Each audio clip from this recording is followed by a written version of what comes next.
Hi hello welcome back to our channel. ఎలా ఉన్నారు అందరూ? మీ అందరికీ ఈ వీడియోలో మీరు జర్మనీకి వచ్చాక ఫస్ట్ 1 month లో మీరు కంప్లీట్ చేసుకోవాల్సిన వర్క్స్ ఏంటి, ఆ థింగ్స్ ఏంటి, వాటి గురించి మాట్లాడుకుందాం.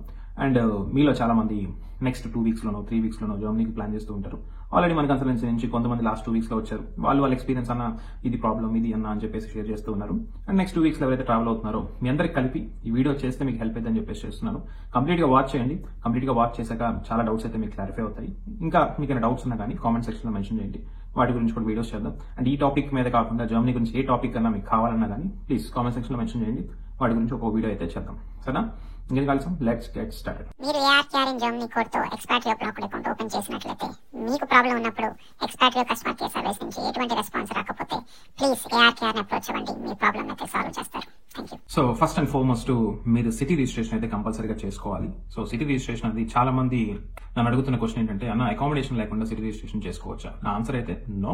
అకామిడేషన్ అనేది లేకుండా సిటీ రిజిస్ట్రేషన్ అనేది చేసుకోలేం. ఏదైనా మీ దగ్గర సబ్లీస్ కాంట్రాక్ట్ అన్నా ఉండాలి, ఆర్ డైరెక్ట్ గా మీ పేరు మీద కాంట్రాక్ట్ అన్నా ఉండాలి. సో ల్యాండ్ లార్డ్ నుంచి contract, or student in work, student hostels నుంచి కాంట్రాక్ట్ మీ దగ్గర ఉన్నట్లయితే మీరు సిటీ రిజిస్ట్రేషన్ అపాయింట్మెంట్ బుక్ చేసుకోవచ్చు. సో అపాయింట్మెంట్ అనేది కొన్ని సిటీస్ లో అయితే మండే టు ఫ్రైడే అనుకున్నట్లయితే ఓపెనింగ్ టైమింగ్స్ మార్నింగ్ 9 to 6 అనుకున్నట్లయితే ఏదో ఒక రోజు, అది వెన్స్డే రోజో లేకపోతే థర్స్డే రోజో మీకు అపాయింట్మెంట్ లేకుండా అయితే మీకు సిటీ రిజిస్ట్రేషన్ అయితే అలో చేస్తారు. అక్కడికి వెళ్ళి ఒక టోకెన్ తీసుకుంటే ఒక 1 hour లో అయితే మీకు సిటీ రిజిస్ట్రేషన్ అయిపోతుంది. సిటీ రిజిస్ట్రేషన్ కి కొన్ని సిటీస్ లో అయితే మ్యాండేటరీ అపాయింట్మెంట్ కావాలి. సో వాళ్ళకి ఏంటంటే మీరు ఆన్లైన్ ఒకసారి స్టార్ట్ అండ్ మెల్డింగ్ ఉంటుంది, బుర్గా బ్యూరో అని. మీరు ఒకసారి మీ నియరెస్ట్ సిటీలో ఆన్లైన్ లోకి వెళ్ళి అపాయింట్మెంట్ ఎప్పుడుందో చెక్ చేసుకోండి. లేదా ఆఫ్లైన్కి వెళ్ళి నాకు అపాయింట్మెంట్ కావాలి, సిటీ రిజిస్ట్రేషన్ చేసుకోవాలని వాళ్ళు అడగండి. ఖచ్చితంగా మీకు అపాయింట్మెంట్ ఇస్తారు. అపాయింట్మెంట్ అప్పుడు మీరు వెళ్ళి సిటీ రిజిస్ట్రేషన్ చేసుకోవచ్చు. సో వీటికి ఏ డాక్యుమెంట్స్ కావాలి? మీ అకామిడేషన్ కాంట్రాక్ట్, మీ దగ్గర ఉన్న పాస్పోర్ట్ మీద వీసా స్టాంపింగ్ ఉంటుంది కదా, ఈ 2 డాక్యుమెంట్స్ అయితే ఇంపార్టెంట్. అండ్ ఇన్ కేస్ మీరు హెల్త్ ఇన్సూరెన్స్ ఆల్రెడీ ఏమన్నా మీ దగ్గర ఉన్నట్లయితే ఆ నెంబర్ హెల్త్ ఇన్సూరెన్స్ తీసుకెళ్ళండి. మాక్సిమం అవసరం లేదు. పాస్పోర్ట్ అండ్ మీ అకామిడేషన్ ఈ 2 అయితే సిటీ రిజిస్ట్రేషన్ చేస్తారు. ఓకేనా? క్లియర్. ఇది first step. And second step గురించి మాట్లాడుకున్నట్లయితే, మీకు సిటీ రిజిస్ట్రేషన్ అయిన తర్వాత ఇన్ కేస్ మీరు private banks or like Deutsche bank కానీ, స్పార్కాసా కానీ, కామర్స్ బ్యాంక్ లో అకౌంట్ ఓపెన్ చేయాలనుకుంటే మీరు అక్కడికి వెళ్ళండి, బ్యాంక్ వెళ్ళండి. డైరెక్ట్ గా బ్యాంక్ వెళ్ళి, నేను స్టూడెంట్ ని, నాకు కొత్తగా ఒక బ్యాంక్ అకౌంట్ ఓపెన్ చేయాలనుకుంటున్నాను. సో నాకు దగ్గర అకామిడేషన్ కాంట్రాక్ట్ ఉంది, పాస్పోర్ట్ ఉంది, అండ్ సిటీ రిజిస్ట్రేషన్ కంప్లీట్ అయింది. ప్లీజ్ నాకు అకౌంట్ ఇవ్వండి అంటే వాళ్ళు మీకు ఫార్మాలిటీస్ అన్ని ఫిల్ చేసి మీకు అకౌంట్ అయితే ఇస్తారు. ఒక 1 week లో మీ ఏదైతే హోమ్ అడ్రస్ ఉందో దానికి ఏటీఎం కార్డు, ఆ డీటెయిల్స్ అనేవి వస్తాయి. లేదు అంటే ఎక్స్పాట్రియోలోనే యాక్టివేట్ చేసుకోవాలనుకుంటే వెరిఫికేషన్ ప్రాసెస్ ఏదో ఉంటుంది. మీరు వాడు నియర్ బై డిహెచ్ఎల్కి అట్లా వెళ్ళి ఒక వెరిఫికేషన్ ప్రాసెస్ ఉంటుంది. దాంట్లో బార్ కోడ్ ఏదో ఇస్తాడు. ఆ బార్ కోడ్ వాళ్ళకి చూపించినట్లయితే మీకు వెరిఫికేషన్ ప్రాసెస్ కంప్లీట్ అయ్యి మీ ఫండ్స్ అనేవి రిలీజ్ అయ్యి ఎక్స్పాట్రియో బ్యాంక్ అకౌంట్కి మీకు మంత్లీ ట్రాన్స్ఫర్ అయితే జరిగింది. So first step city registration, second step bank account open చేసుకోవడం. ఆ తర్వాత మీకు most important step SIM card. చాలా మంది అడుగుతున్నారు, అన్న ఏ సిమ్ తీసుకోవాలి ఏంటి, ఒక్కోటి చాలా కాస్ట్ ఎక్కువ ఉందన్న, ఏ సిమ్ బెస్ట్, నెట్వర్క్ ఏది బాగుంటుంది, ఇట్లా అడుగుతున్నారు. సో నా సజెషన్ అయితే చాలా సిమ్స్ ఉన్నాయి. O2 ఉంది, టెలికామ్ ఉంది, సిమ్.డి ఉంది, విన్ సిమ్ ఉంది, ఇట్లా చాలా సిమ్స్ అయితే ఉన్నాయి. కొంచెం చీప్ అండ్ బెస్ట్ లో 5 euros 6 euros లో ఇప్పుడు బాగానే ఇస్తున్నారు data and unlimited calls. And data అనేది ఒక 5 GB 4 GB ఒక 10 GB వరకు అయితే తీసుకోండి. మీకు అంతవటికన్నా మీరు అంతకన్నా ఎక్కువ యూజ్ చేయరు, ఎందుకంటే రూమ్ లో వైఫై ఉంటుంది కాబట్టి. సిమ్ కార్డు తక్కువ ప్రైస్ అయితే తీసుకోవడానికి ట్రై చేయండి. మీ పాస్పోర్ట్ తో మీరైతే సిమ్ కార్డు తీసుకోవచ్చు. సో దాంతో మీ బ్యాంక్ అకౌంట్ కి ఓపెన్ చేసేటప్పుడు ఫోన్ నెంబర్ అయినా అడుగుతారు కదా, సో మీ ఫోన్ నెంబర్ అయితే ఇవ్వండి. సో సిమ్ కార్డ్ అనేది ఎక్స్పెన్సివ్ గా 20 euros 25 euros పెట్టి తీసుకోవద్దు. అలా తీసుకున్న వాళ్ళు ఉన్నారు తెలియకుండా. బట్ 5 euros 6 euros లో కూడా చాలా సిమ్ కార్డ్స్ ఉన్నాయి, మంచి సిమ్ కార్డ్స్. సో వాటిని అయితే మీరు ప్లాన్ చేసుకోండి. సింపుల్ గా వెళ్ళి మీ పాస్పోర్ట్ డీటెయిల్స్ సబ్మిట్ చేసి మీ అడ్రస్ అవి ఇస్తే ఆ సిమ్ కార్డ్ అనేది మీకైతే వస్తుంది. సో ఇది కూడా చాలా important step. And fourth important ఏంటంటే, కాలేజ్ ఇనాగ్రేషన్ డే ఎప్పుడు వెళ్ళాలి, క్లాసెస్ ఎప్పటి నుంచి స్టార్ట్ అవుతున్నాయి, అండ్ కాలేజ్ లో డాక్యుమెంట్ వెరిఫికేషన్ అది ఇది ఉంటుంది. సో ఎప్పటి నుంచి చేస్తారు, ఈ డీటెయిల్స్ అన్ని అయితే కనుక్కోండి. మీకు ఖచ్చితంగా కాలేజ్ ఇనాగ్రేషన్ డే అప్పుడు అసలు ఏంటి, మీ సెమిస్టర్ ఏమేమి సబ్జెక్ట్స్ ఉంటాయి, ప్లాన్ ఆఫ్ యాక్షన్ ఏంటి, వీటన్నిటి గురించి మీకు ఎక్స్ప్లెయిన్ చేస్తారు. ఖచ్చితంగా అటెండ్ అవ్వండి. ఆ డేట్స్ ఎప్పుడు ఏంటి అనేది మీ యూనివర్సిటీని అయితే కంపల్సరీగా కాంటాక్ట్ అవ్వండి. సో ఇది కూడా ఫస్ట్ 1 month లో ఇంపార్టెంట్ స్టెప్ అని నేను కన్సిడర్ చేస్తున్నాను. So health insurance. సో ఇప్పుడు చాలా మంది చేస్తున్న మిస్టేక్ ఏంటంటే, నాకు హెల్త్ ఇన్సూరెన్స్ అంత అవసరం లేదు, ఇప్పుడు టీకే ఇట్లా బామర్ కానీ చాలా ఉన్నాయి కదా, సో వాటిలో 120 130 140 euros పే చేయాల్సి వస్తుంది, నేను ప్రైవేట్ హెల్త్ ఇన్సూరెన్స్కి వెళ్తాను 30 40 euros 50 euros ఉన్నాయి అని చెప్పేసి అనుకుంటున్నారు. అట్లా మిస్టేక్ చేయొద్దు. మీకు ఎప్పుడు ఏది అవసరమైందో తెలియదు. మంచి ఇన్సూరెన్స్ తీసుకోండి. మీరు ఎక్స్పాట్రియోతో ఉన్నట్లయితే మీకు మాక్సిమం వాడు టీకే ఇస్తాడు. నేను 6 years నుంచి టీకేనే వాడుతున్నా, నాకైతే ఎటువంటి ప్రాబ్లం లేదు.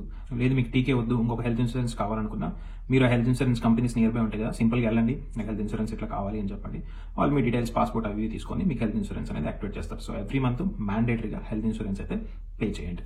మీరు దాన్ని స్కిప్ చేయొద్దు, నెగ్లిజెన్స్ చేయొద్దు. ఇది మ్యాండేటరీ. ఎందుకంటే మీరు ఇన్ కేస్ ఏమన్నా నెక్స్ట్ ఫ్యూచర్లో వీసా ఎక్స్టెన్షన్ చేసుకోవాలన్నా ఈ హెల్త్ ఇన్సూరెన్స్ డాక్యుమెంట్ అనేది మ్యాండేటరీ. సో అది ఉంటేనే మీకు వీసా ఎక్స్టెన్షన్ కానీ ఇవన్నీ ప్రాపర్గా అయితే జరుగుతాయి. సో దాన్ని నెగ్లెక్ట్ అయితే చేయాలి. దాంతోపాటు చాలా ఇంపార్టెంట్ ఏంటంటే నెట్వర్కింగ్ బిల్డ్ చేసుకోవడం. సో మీరు కొత్తగా ఒక కంట్రీకి వచ్చినప్పుడు మీకు ఫ్రెండ్స్, ఫ్యామిలీ మెంబర్స్ ఎవరు తెలిసి ఉండరు. సో మీరు ఎవరైతే ఏ యూనివర్సిటీ అయితే మీరు వెళ్ళారో మీ చుట్టుపక్కల మీకు తెలిసిన ఫ్రెండ్స్, మీ మైండ్ సెట్ తగ్గ ఎవరైతే ఉన్నారో వాళ్ళనైతే పరిచయం చేసుకోండి. అండ్ కుదిరితే జర్మన్ లాంగ్వేజ్ కోర్సెస్లో అట్లాంటి ఏమన్నా ఉంటే రిజిస్టర్ అవ్వండి. కొన్ని కాలేజెస్లో ఏమన్నా బేసిక్ A2 లెవెల్ ఎగ్జామ్ ఏదో పెట్టి మీ లెవెల్ డిసైడ్ చేసి కాలేజ్లో నేర్పిస్తారు. కొన్ని కోర్సెస్లో అయితే ఆల్రెడీ ఇన్బిల్ట్ ఉంటుంది. లేకపోతే మీరు బయట యూనివర్సిటీస్లో ఎక్కడన్నా స్టూడెంట్స్కి లాంగ్వేజ్ నేర్పిస్తున్నారా అనేది రీసెర్చ్ చేయండి. అండ్ క్లాసెస్ ఉంటే వాటికి రిజిస్టర్ అవ్వండి, తక్కువ కాస్టే ఉంటుంది. అండ్ మీ మంచి ఫ్రెండ్స్ని అయితే బిల్డ్ చేసుకోండి. లాంగ్వేజ్ మీద చాలా ఫోకస్ అయితే చేయండి. ఇది కూడా one of the important first 1 monthలో మీరు చేయాల్సిన వాటిలో. ఇంకొకటి చాలా ఇంపార్టెంట్ ఏంటంటే మీరు కొంత హోమ్ సిక్ కి ఫీల్ అవుతూ ఉంటారు ఫస్ట్ 1 monthలో. అంటే మనం ఇంటి దగ్గర నుంచి వచ్చినప్పుడు కొంతమంది అయితే పాపం హాస్టల్లో కూడా ఉండరు. సడన్ గా ఇంకా తప్పక మాస్టర్స్ అడ్మిషన్ వచ్చింది, ఇంకా జర్మనీ వెళ్ళాలి, స్టడీస్ కొంచెం బెటర్ చేసుకోవాలి, మంచి జాబ్ ఫైండ్ అవుట్ చేసుకోవాలి, ఇంట్లో వాళ్ళందరినీ వదిలేసి వస్తుంటారు. సో వచ్చినప్పుడు మీకు హోమ్ సిక్ చాలా ఎక్కువ ఉంటుంది. మీరు ఇండియాలో హాస్టల్స్లో ఉండటం వేరు అండ్ ఇక్కడికి వచ్చాక హాస్టల్స్లో ఉండటం వేరు. క్లైమేట్ డిఫరెంట్, చాలా ఎక్కువ ఉంటుంది.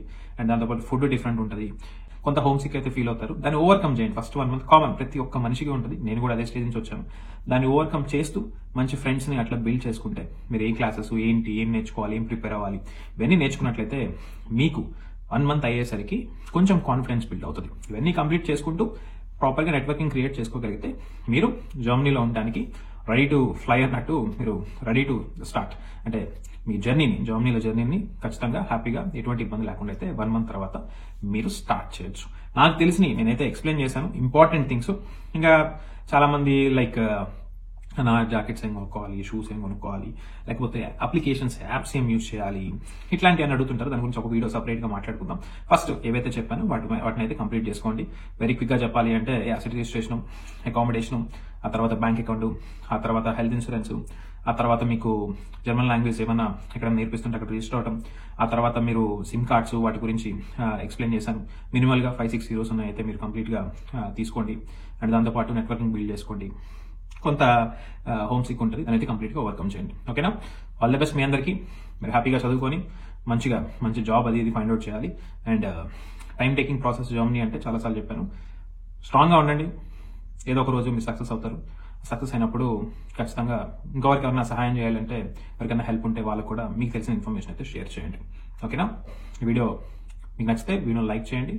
నెక్స్ట్ వీడియోలో కలుద్దాం. Until then, bye by.